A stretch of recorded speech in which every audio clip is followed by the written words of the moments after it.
ট্ৰেণ্ডিবুজন ডালাছৰ চেনেলত আপোনালোক সকলোকে স্বাগতম জনাইছোঁ ফ্ৰেণ্ডছ। আজি আকৌ আপোনালোকৰ মাজলৈ নিফটি 50 হিষ্টৰিকেল ডাটা কিছুমান লৈ আহিছোঁ আৰু যাৰ পৰা আমি ডিচেম্বৰ মান্থত নিফটি 50ৰ গ্ৰোথ কেনেকুৱা হ'ব অনুমান লগাবলৈ যত্ন কৰিম। আপোনালোকে মোৰ স্ক্ৰীনত দেখা পাইছে নিফটি 50ৰ উইকলি ডাটা। আমি যদি ডিসেম্বৰ 4, 2020 ডাটা চাওঁ তেতিয়াহ'লে 18,646 ৰুপিছত নিফটি 50 আছে আৰু হাই লগাইছিল 18,723 ৰুপিছ আৰু লো এইটো উইকত আছিল 18,579 ৰুপিছ। আটাইতকৈ ইম্পৰ্টেণ্ট বস্তু হ'ল আমি যিটো অনুমান লগাম সেইটো হ'ব ভলিউমৰ ওপৰত।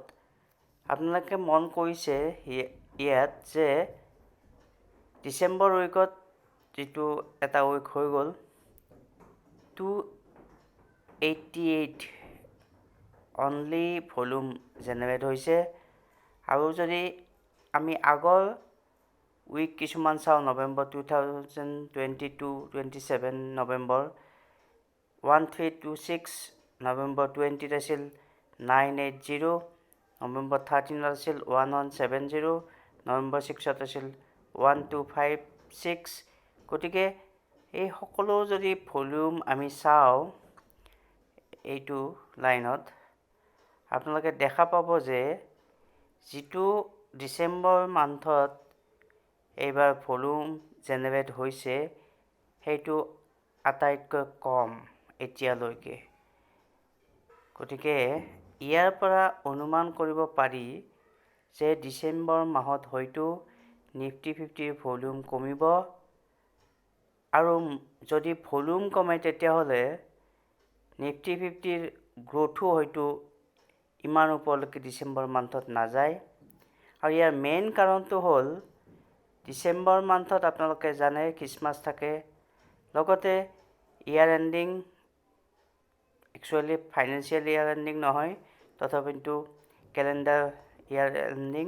আৰু এই সময়ত মেক্সিমাম FI যিবোৰ ফৰেন ইনভেষ্টৰ থাকে তেখেতসকলে মাৰ্কেটত ইনভেষ্টেড নাথাকে, তেখেতসকলে ফুৰিবলৈ যায়, তেখেতসকলে ট্ৰেভেল কৰে আৰু মাৰ্কেটত যিহেতু তেখেতসকল নাথাকে, FI যদি মাৰ্কেটত বেছি নতুনকৈ ইনভেষ্ট নকৰে তেতিয়াহ'লে আপোনালোকে জানে যে ইণ্ডিয়ান মাৰ্কেট ইমান স্পীডত গ্ৰ' নকৰে, হয়তো অলমষ্ট একে ঠাইতে প্লাছ মাইনাছ কেতিয়াবা ওপৰত কেতিয়াবা তলত গৈ থাকিব। গতিকে আপোনালোকে 18,000 19,000ৰ ভিতৰত নিফটি হয়তো দেখা পাব ডিচেম্বৰ মান্থত। কেতিয়াবা ওপৰত গ'লেও হয়তো ইণ্টাৰনেট আকৌ তললৈকে আহিব, আকৌ ওপৰত যাব, তো এনেকুৱা হৈ থাকিব।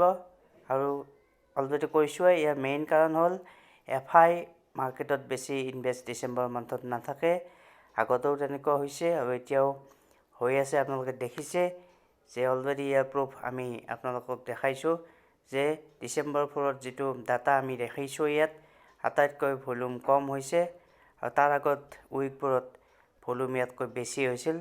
আৰু ভলিউম কম হ'লে নিশ্চয় মাৰ্কেট ওপৰলৈকে নাযাব। এতিয়া মেইন কথালৈকে আহোঁ, যদি নিফটি 50 ওপৰলৈকে নাযায় ইণ্ডিয়ান মাৰ্কেট কি তলতে থাকিব? আমাৰ ইনভেষ্টৰে প্ৰফিট নাপাব নেকি?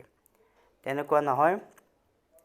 সেইটো মান্থত আমি হয়তো দেখা পাম যে যিবোৰ small cap mid cap already beaten down আছিল সেইবোৰত বাইং অলৰেডি হৈছে। মিড কেপত অলৰেডি আমি বাইং দেখা পাইছোঁ। গতিকে আপোনালোকে মিড কেপ স্মল কেপ ইণ্ডেক্সত যদি নজৰ দিয়ে তাত গম পাব যে অলৰেডি তাত বাইং ষ্টাৰ্ট হৈছে, ৰিটেইলাৰে বাই কৰিছে আৰু আন ইনভেষ্টৰবোৰেও বা মিউচুৱেল ফাণ্ড হোল্ডিং যিবোৰ আছে তেখেতসকলেও তাত বাইং কৰি আছে। গতিকে মিড কেপ স্মল কেপত আমি ডিচেম্বৰ জানুৱাৰীত ভাল ৰেলী এটা দেখা পাম। অলৰেডি ষ্টাৰ্ট হৈছে, কিন্তু এইটো ৰেলী ইমান সহজতে বন্ধ নহয়। নিফটি 50 ওপৰলৈকে নগ'লেও কিন্তু মিড কেপ স্মল কেপ বা কিছুমান স্পেচিয়েল ষ্টক যিবোৰ তলত আছে অলৰেডি ভাল ষ্টক, সেইবোৰত আপোনালোকে নজৰ দিয়ক, সেইবোৰত আপোনালোকে বাইং কৰক, শ্বৰ্ট টাৰ্ম বা লং টাৰ্ম যিয়েই নহওক, সেইবোৰত আপোনালোকে নিশ্চয় প্ৰফিট পাব।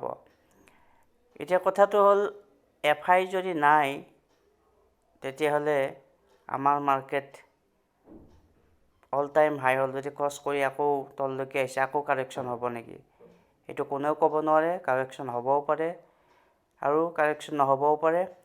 কিন্তু নৰ্মেলি ডিচেম্বৰ মান্থত মাৰ্কেটত ভলেটিলিটি অলপ কম থাকে, তলও বেছি নাযায় ওপৰও নাযায়, এটা ষ্টেডি ষ্টেটত হয়তো নিফটি 50 থাকিব। চ' আশা কৰিছোঁ ভিডিঅ'টো চাই আপোনালোকে অকণমান অনুমান লগাব পাৰিছে যে অহা মান্থত নিফটি 50 কেনেকুৱা হ'ব বা মাৰ্কেট কেনেকুৱা হ'ব। আৰু যদি আপোনালোকে ভিডিঅ'টো চাই উপকৃত হৈছে বুলি ভাবিছে তেতিয়াহ'লে লাইক শ্বেয়াৰ কমেণ্ট কৰিব আৰু আপোনালোকৰ মতামত জনাব যদি আপোনালোকে জনাব বিচাৰে। আৰু যিসকলে নতুনকৈ ভিডিঅ'টো চাইছে আমাৰ চেনেল 10 ছাবস্ক্ৰাইব কৰি দিব। ধন্যবাদ।